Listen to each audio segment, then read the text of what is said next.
আসসালামু আলাইকুম। আমি নাসরিন ব্লগার। আমার একটি নতুন ব্লগ ভিডিওতে সকলকে স্বাগত জানাই। কাছে এবং দূরে, দেশ ও দেশের বাইরে যে যেখান থেকে বসে আজকে আমার ভিডিওটি দেখতে শুরু করেছেন, আশা করছি আল্লাহর রহমতে সবাই অনেক বেশি ভালো আছেন। আলহামদুলিল্লাহ, আমরাও অনেক ভালো আছি। আপনাদের মাঝে নতুন আরেকটি ভিডিও নিয়ে হাজির হলাম। আশা করছি আপনাদেরকে ভালো লাগবে। ভালো লাগলে অবশ্যই একটা লাইক দিবেন আর আমার এই ছোট্ট চ্যানেলটিকে সাবস্ক্রাইব করে পাশে থেকে অল অপশনটিকে অন করে রাখবেন, যাতে করে আমার ভিডিও ছাড়া মাত্রই আপনার কাছে নোটিফিকেশন চলে যায় আর আপনি চাইলে আপনার সময় সুযোগ মতো ভিডিওটি দেখে নিতে পারবেন।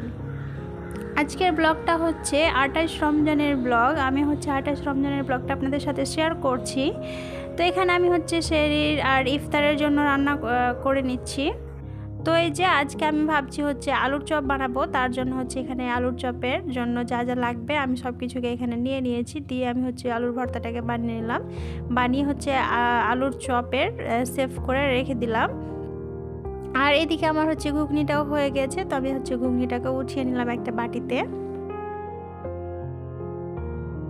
তো এই যে আজকে আমি মাছ রান্না করব। তার জন্য মাছটাকে কেটে ধুয়ে পরিষ্কার করে নিয়েছি। তারপরে এখানে আমি লবণ হলুদ দিয়ে মাছটাকে ভালো করে মাখিয়ে নিয়েছি।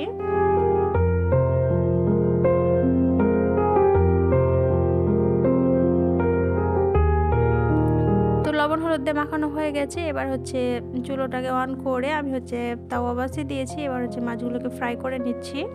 এই পর্যন্ত যারা আমার ভিডিওটির সাথে আছেন কিন্তু এখন একটা লাইক দেননি, লাইকটা দিতে ভুলে গেছেন, প্লিজ একটা লাইক দিয়ে ভিডিওটি কন্টিনিউ করবেন। আর আমার ভিডিওটি যদি নতুন কোনো আপু ভাই আন্টিরা দেখে থাকেন, ভিডিওর কোথাও কোনো অংশ একটু হলেও যদি ভালো লাগে আর যদি মনে হয় আমার চ্যানেলটি সাবস্ক্রাইব করার মতো উপযুক্ত, তো প্লিজ ভিডিওটিতে একটা লাইক দিয়ে আমার এই ছোট্ট চ্যানেলটিকে সাবস্ক্রাইব করে আমার পাশেই থেকে দিতে পারেন। আর যে সকল আপু ভাইয়ারা এই কাজটি করে আমার সাথে আছেন তাদেরকে জানাই অসংখ্য ধন্যবাদ। তো এই যে মাছগুলো আমার ফ্রাই করা হয়ে গেছে। এবার মাছগুলোকে উঠিয়ে নিচ্ছি একটা প্লেটে। সবগুলো মাছকে আমি ফ্রাই করে নিয়েছি অফ ক্যামেরাতে। আর আজকে ভাবছি কলা রান্না করব, মাছ দিয়ে কলা রান্না করব। তার জন্য এখানে কলা কেটে নিয়েছি, কাঁচা কলা। কলাটাকে আমি লবণ হলুদ আর অল্প মরিচের গুঁড়ো দিয়ে মাখিয়ে রেখেছিলাম। এবার ওই তাওয়াতে আমি কলাগুলোকে হালকা করে ফ্রাই করে নিচ্ছি। তো কলাগুলো একদিকে ফ্রাই হচ্ছে আর এই যে এদিকে আমি মাছের ঝোলটাকেও বানিয়ে নিচ্ছি। তো এখানে আমি দিয়ে দিয়েছি তেল আর একটা কড়াইয়ে। তারপরে পেঁয়াজ বাটা দিয়ে দিলাম। তারপরে এখানে টমেটো দিয়ে দিয়েছি। তো দিয়ে আমি এবার মশলাটাকে কষিয়ে নিব সব কিছু মশলা দিয়ে।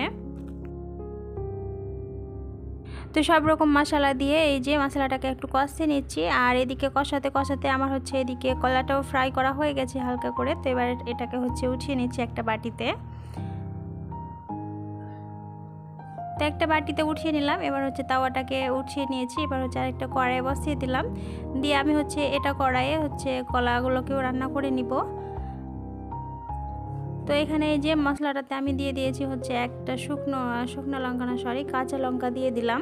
তো কাঁচা লঙ্কাটা দিলে ফ্লেভারটা সুন্দর আসে, তার জন্য কাঁচা লঙ্কাটাও দিয়ে দিয়েছি। তো এই যে এদিকে মশলাটা কষানো হয়ে গেছে। এবার এখানে জল দিয়ে দিয়েছি। এখানে পরিমাণ মতো জল দিয়ে দিব। দিয়ে আমি মাছগুলোকেও ছেড়ে দিব।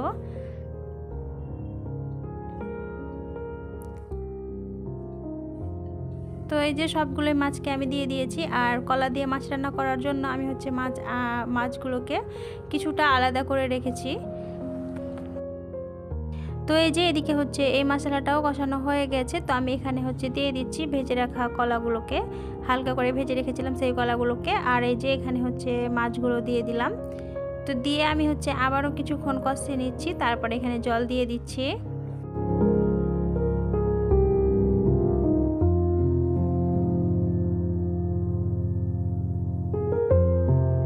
তো এই যে আমি অফ ক্যামেরাতেই রান্নাবান্নাটা সেরে নিয়েছি, কারণ অনেকটাই টাইম চলে যাচ্ছিল। তার জন্য অফ ক্যামেরাতেই করে নিয়েছি বাকিটা রান্না। তো এদিকে আমি এখন আলুর চপ বানিয়ে নিচ্ছি, যেহেতু টাইম হয়ে যাচ্ছে তার জন্য।